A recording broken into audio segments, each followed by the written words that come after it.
Today we are rebooking WrestleMania 27 from April of 2011. Not the best WrestleMania. We look back on it in a few positive lights. You can definitely, absolutely pick out some positive stuff from that show, but the overall perception of WrestleMania 27, definitely not a super memorable WrestleMania. Georgia Dome, Atlanta, great setting, but delivery on the matches inside of the ring, not necessarily what I think was best for the time. So what we did here today is I rebuilt the WrestleMania 27 card to my liking and also try to get a little bit more creative and not just do what you might expect, which would be the typical, hey, instead of John Cena versus The Rock at WrestleMania 28, we're just going to do it at WrestleMania 27. I tried to get a little bit more creative than that. I think we do have a solid card here based off 2011 roster, the 2011 storylines, the champions. We didn't go too just over the top. Still a very realistic rebooking here, but I think what we have, in my opinion, is better than what we had in real life. What was it? 12, 13, 12, 13? My math sucks. Regardless, rebooking WrestleMania 27, and no, we will not be doing any more math problems. Let's get into this video.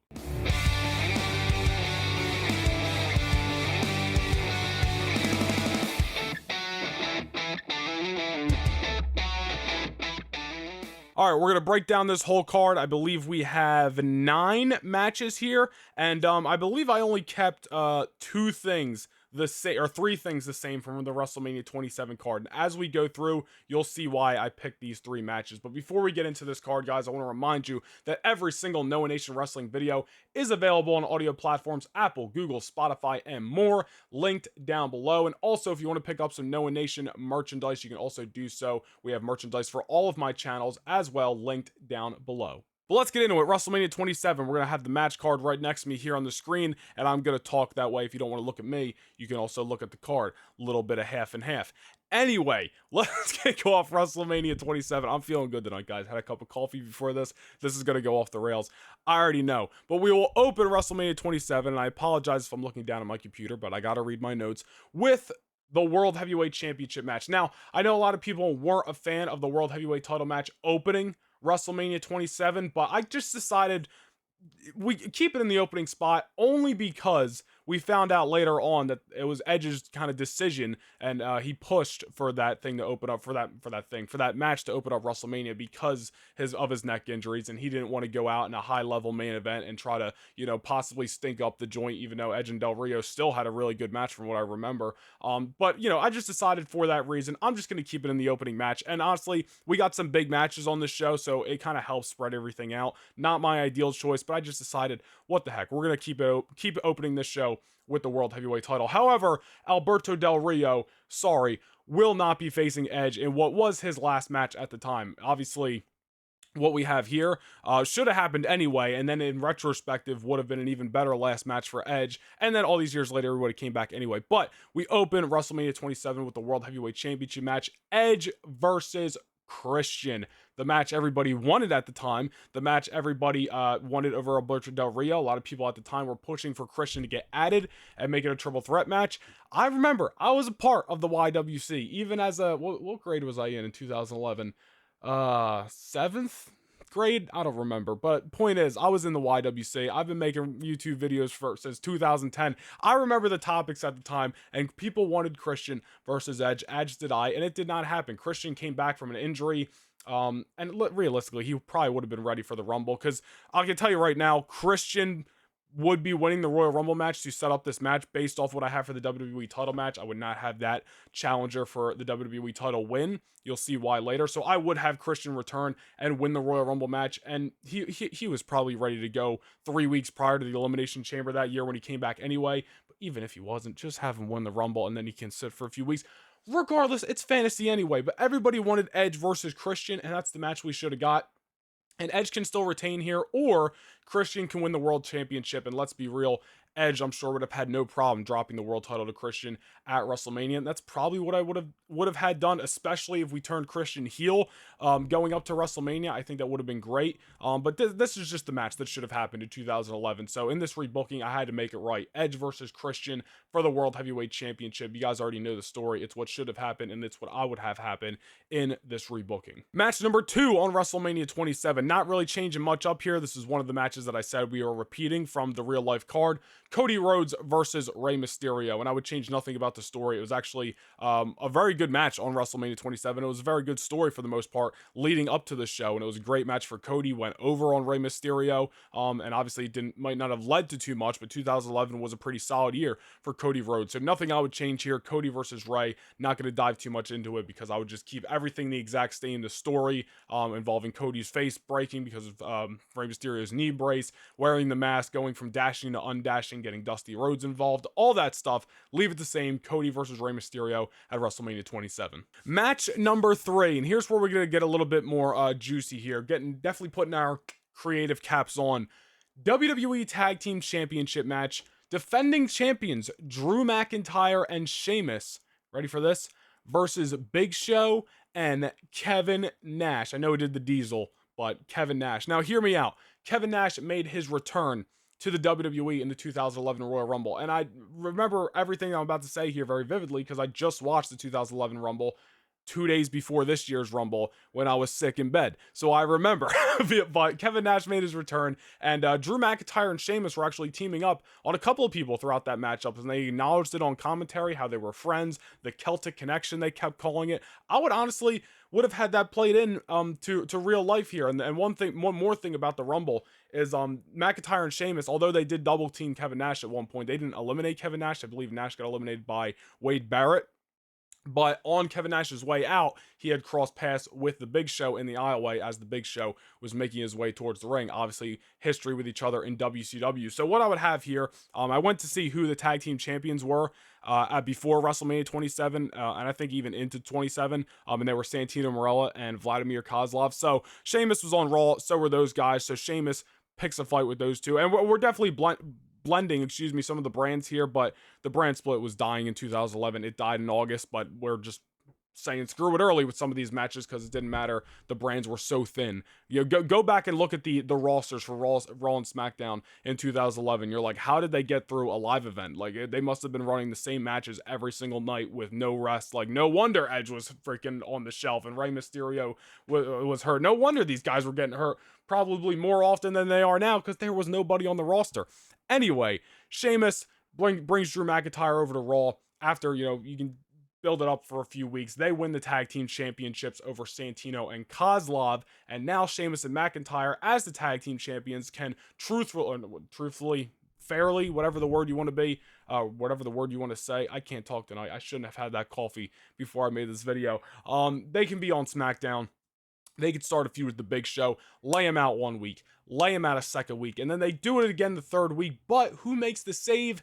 Kevin Nash. Kevin Nash back in the WWE family. And I don't want to hear, unrealistic. And because 1, we're fantasy booking here. 2, Nash was not only in the 2011 Royal Rumble, but Nash came back and did 2-3 matches by the end of 2011. He did the match with Triple H at TLC.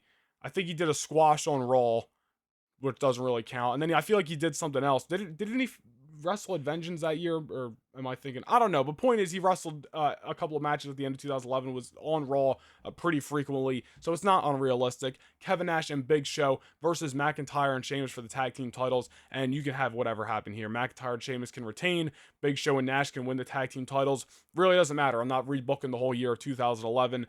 But I did pick some winners for some of these matches. But as for the tag team titles, put them on the show. And these are the 2 teams I would have contest for those penny freaking championships. Guys, why didn't you tell me I forgot to put the blue light glasses on? I'm wondering why I'm squinting so much and I'm getting a headache.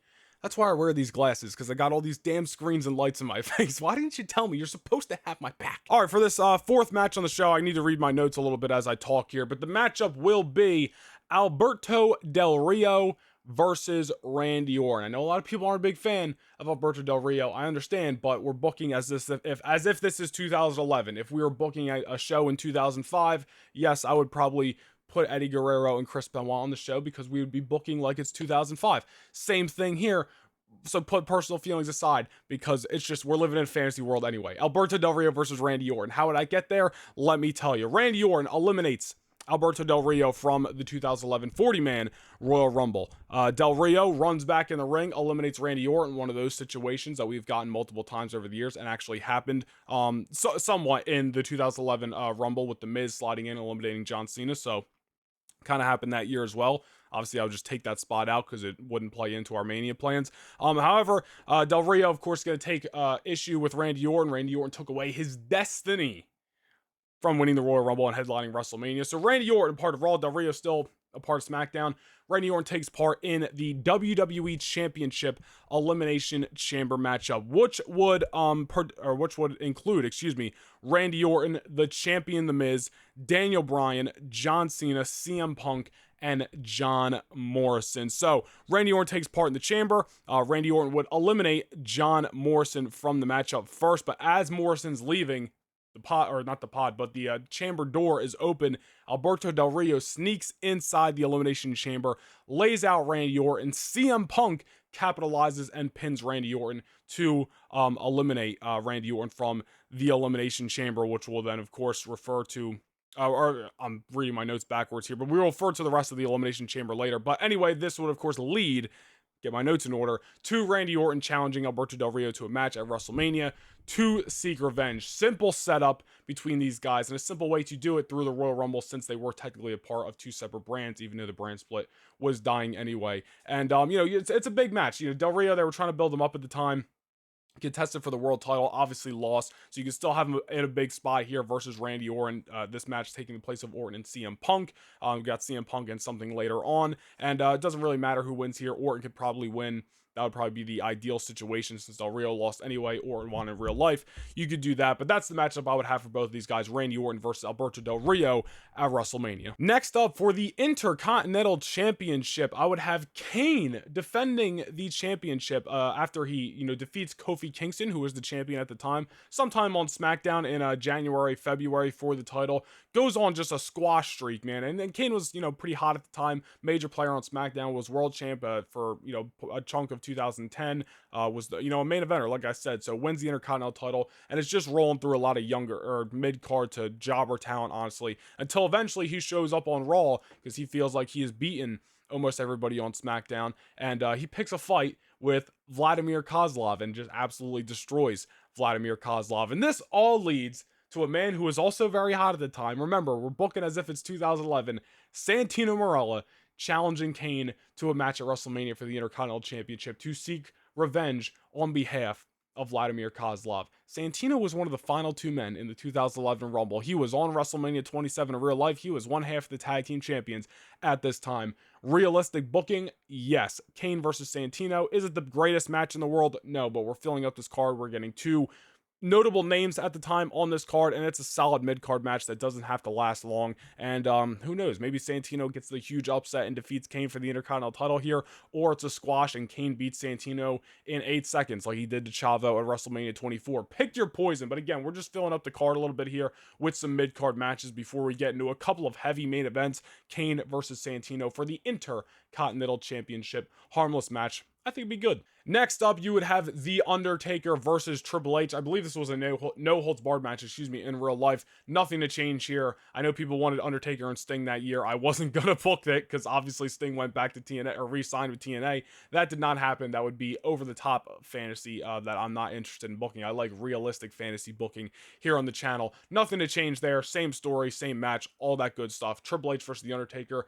The best match on WrestleMania 27, one of if not the best match of 2011, right next to or above CM Punk and John Cena for Money in the Bank that year. So not touching that. Triple H versus Taker, got to keep that on WrestleMania 27. And the big match is going to keep rolling on. We have a major main event here, and this is where I posted on the community tab earlier this week, and I talked about a little bit in the beginning of this video. I was really trying to get creative and not do what you might expect for WrestleMania 27, and what I came up with here I thought was very creative, very realistic, and goes with a lot of what was going on in 2010 and 2011. So up next, if I could talk, there we go.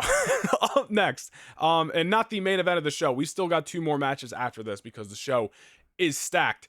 We have a winner takes all match for the WWE Championship held by The Miz, defending against the defending United States Champion, Daniel Bryan. Actually, you know what? Hold that thought. I want to run through this and then we'll go with the with. But anyway, winner takes all match. Miz, Daniel Bryan, both defending their championships. Why do I think this is a good idea? Why do I think this is realistic? Well, if you know the history, you know why. Daniel Bryan defeated The Miz for the United States Championship back at Night of Champions 2011. 2 months later, The Miz won the title. Daniel Bryan held the US title all the way up until February or March 2011, where he lost to Sheamus. Didn't even end up on the Mania card. You guys all know the story about about Bryan and Sheamus. And again, wanted to get creative here. So let me run you through this story of how I'd kind of have this match come together. And I apologize for reading my notes, but I want to make sure I don't miss any details here on how I would put this match together. So, The Miz retains the WWE Championship over John Cena at the Royal Rumble. So the original WrestleMania 27 main event in real life, I would actually have that take place at the Royal Rumble that year, which was at the TD Garden in Boston, John Cena's hometown. So it would have been a great night for some heat on The Miz. And The Miz retains the WWE Championship with help by the Nexus, who we will talk about later. The Miz goes on to defend the championship inside the Elimination Chamber, which we discussed a little bit earlier, and it comes down, the final two men, as I mentioned earlier, Miz, Bryan, Cena, Orton, Punk, and Morrison inside the Elimination Chamber. But things come down to The Miz and the United States Champion, Daniel Bryan. And Daniel Bryan going to put up a great fight here. Obviously, you know, he's on the way to do a big match, main event match at WrestleMania. We're going to make him look like $1 million. However, in the end, The Miz wins and retains the WWE Championship. Now The Miz has retained the title back-to-back pay-per-views. We do not have a number one contender set up yet for WrestleMania. The following night on Raw, the United States Champion Daniel Bryan confronts The Miz, and he says, you know I can beat The Miz because he's done it before, and that's how he won the United States Championship to begin with. Daniel Bryan wants to do it again, but this time for the WWE Championship. The Miz says he beat Bryan in the Elimination Chamber, so therefore Bryan has nothing left to offer him, and he will not defend the WWE Championship against Daniel Bryan at WrestleMania. Bryan suggests, well, I have nothing left to offer you. What about the United States Championship? The title that I took from you back in September at Night of Champions in 2010, as I said earlier.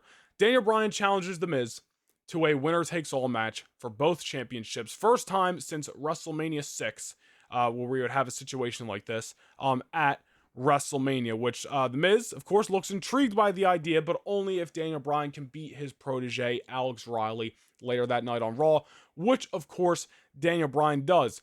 The Miz beats down Daniel Bryan after the match and proclaims he will make WrestleMania history by not only once again becoming the United States Champion, by not only doing that, but also retaining the WWE Championship, and once and for all proving that The Miz is better than Daniel Bryan. Now, before we continue, you guys remember 2010, 2011, we had a heated rivalry on commentary between Jerry the King Lawler and Michael Cole, which I can't believe it still happened all these years later, led to a Jerry Lawler versus Michael Cole match at WrestleMania that year with Stone Cold as the special guest referee. Jack Swagger was in the corner of Michael Cole just a year after he was the world champion. What a debacle that was. But instead of having that match on WrestleMania, because I think we could do without that, however, we can play up the story here. We're going to get that commentary war involved in this story. Michael Cole proclaims he will be in the corner of The Miz at WrestleMania, and will take great satisfaction in watching that geek, that nerd, as he would call him, Daniel Bryan, fall flat on his face on the biggest stage of them all. Jerry Lawler been like, you know what? I hate you, Michael Cole, and I hate The Miz. I'm going to back Daniel Bryan at WrestleMania, not just by sitting here at ringside and supporting him. I'm going to be standing at ringside in his corner, training him, helping him to beat The Miz at WrestleMania. So Bryan with Lawler, Miz with Michael Cole are all involved in a contract signing on Monday Night Raw. And obviously, we're talking late February, early March here in the lead up to WrestleMania, only to be interrupted by who? The anonymous Raw general manager. Who remembers that damn computer from back in the day? But we needed an authority figure here, and that was the authority figure on Raw. And the anonymous Raw general manager states that a match of this importance, title for title, winner takes all, needs somebody to call this thing right down the middle, and they introduce the special guest referee, as we mentioned in the real life match, Stone Cold Steve Austin, for WrestleMania. So that is the groundwork for one of the biggest matches on WrestleMania 27. Daniel Bryan with Jerry Lawler in his corner defending the United States Championship versus The Miz with Michael Cole in his corner defending the WWE Championship with Stone Cold Steve Austin as the special guest referee. Winner takes all, and of course, I would have Daniel Bryan win this thing and defeat The Miz for the WWE title. The Miz, let's be honest, probably would have lost the WWE title at WrestleMania 27 in real life anyway, had they not used that match to set up John Cena versus The Rock. Miz lost the title a month later. It probably would have happened at Mania 27 had they not shot the angle with The Rock and Cena. So Miz goes into Mania and drops the title to Daniel Bryan. Daniel Bryan gets put over for a lifetime earlier than, everything happened in real life with the US title, with the WWE title, Jerry Lawler holding up his hand, Stone Cold holding up the other. Big moment for Daniel Bryan. And yes, this is early in Daniel Bryan's WWE run. However, just a few months later, he was winning Money in the Bank. A year later, he was World Heavyweight Champion.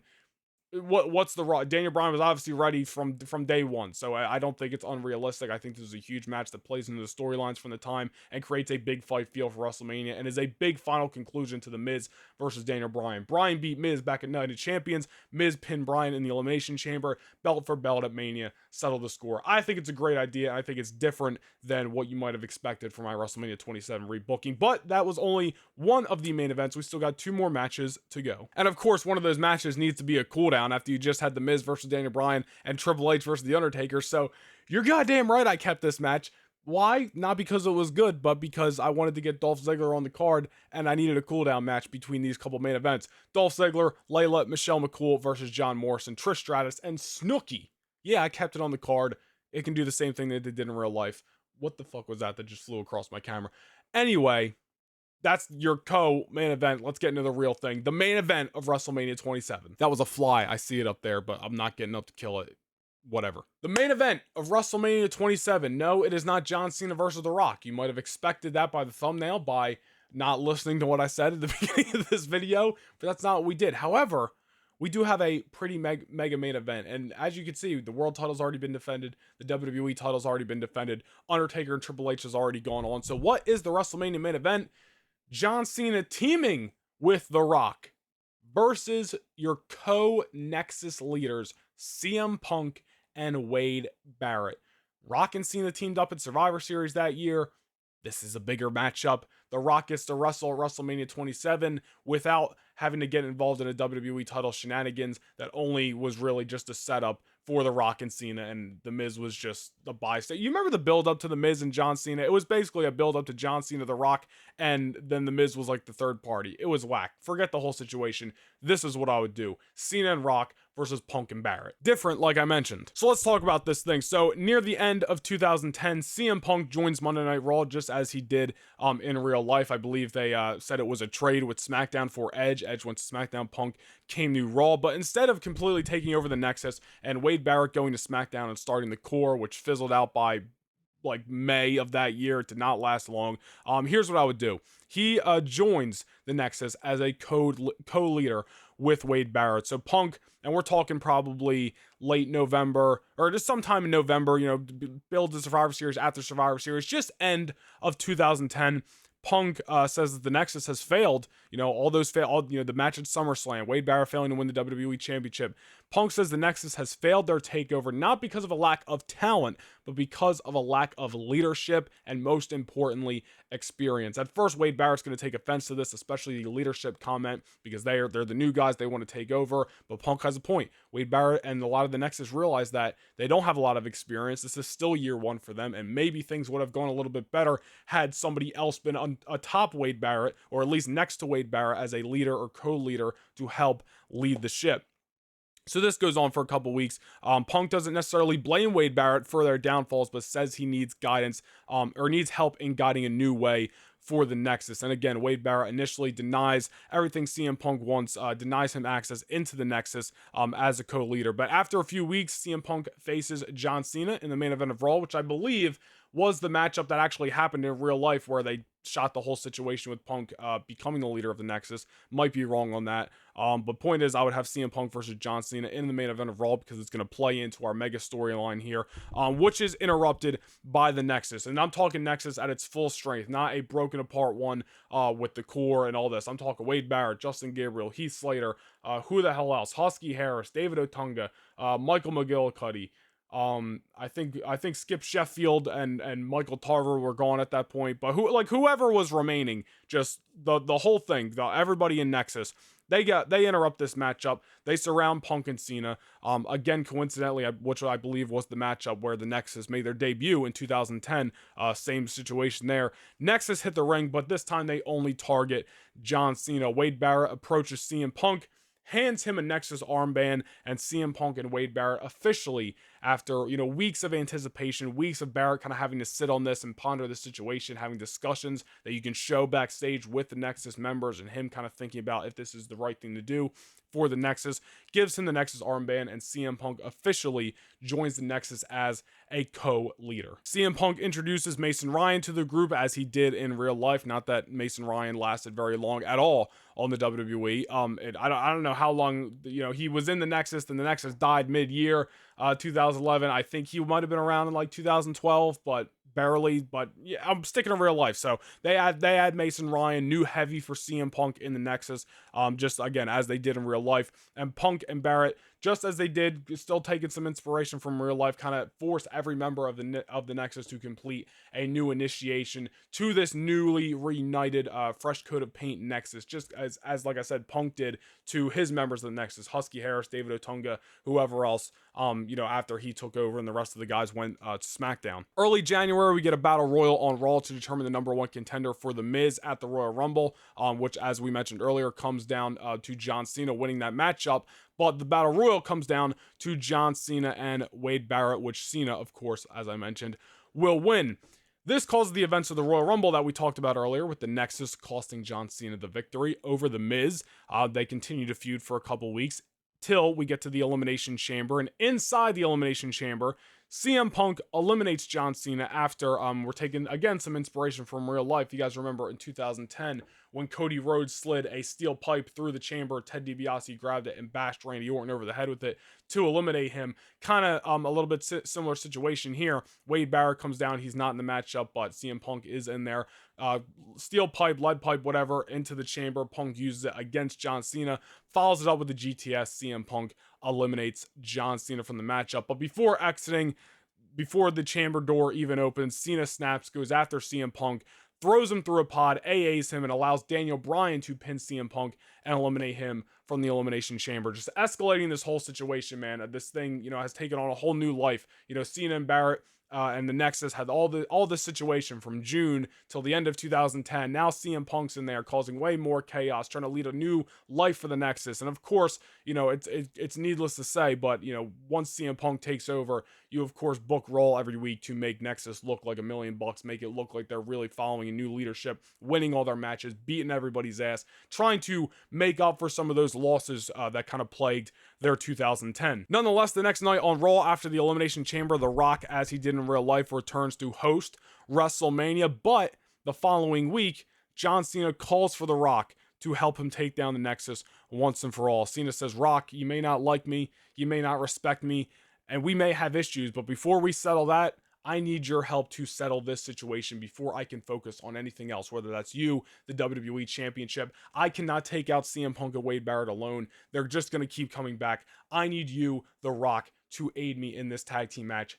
at WrestleMania." And then we build it up to a big pop, on Monday Night Raw one night. The Nexus, all of them, everybody beating John Cena's ass, only for The Rock's music to hits the ring. Officially, just everybody, Cena and Rock just lays out everybody, clears the ring. Nexus goes running. Rock officially accepts Cena's tag team partnership from WrestleMania, and we get the match. Mega tag team match in the main event of WrestleMania 27, Rock and Cena versus Punk and Wade Barrett, which obviously Rock and Cena would probably win. Rock can lay out Cena afterwards to set up WrestleMania 28, and then after WrestleMania 27, honestly, not obviously we're changing history here, and I'm not rebooking 2011 by any means, but you could probably have CM Punk or the Nexus turn on CM Punk, turn Punk babyface, keep Barrett heel. Then you can start disbanding the Nexus or do whatever the hell you want after they lose in this main event of WrestleMania. But I think it would be a big deal. CM Punk gets a main event of WrestleMania, so maybe he doesn't leave all those years later.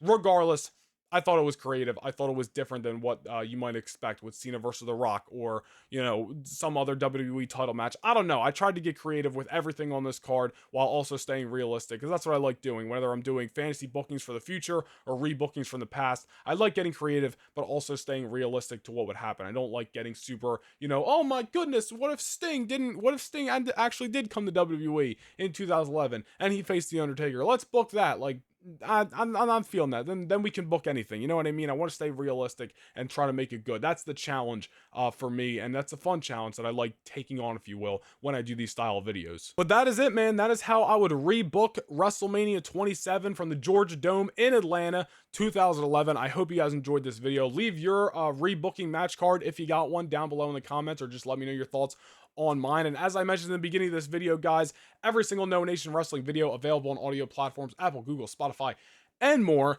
If you want some Noah Nation merchandise from all of my channels, you can go check out the merch store, also linked down below. And most importantly, be sure to like, comment, and subscribe, as well as if you're interested and you want to support me in a huge way, hit the join button down below. We just revamped our channel memberships. There's 3 tiers now, and the top tier, the main event tier, will give you access to exclusive Discord that I haven't completed setting up yet, but it will be done when I get the time to do it within the next week or two. And anybody who's a main event channel member will get access to that, as well as a bunch of other perks. So you can just support me by hitting the join button down below, but ultimately like the video, subscribe, goes a long way in helping the Noah Nation grow here on YouTube. Thank you guys for checking out this video. More content to come, including my Elimination Chamber predictions later this week. So I'll see you guys then. See you guys in the next video. Peace.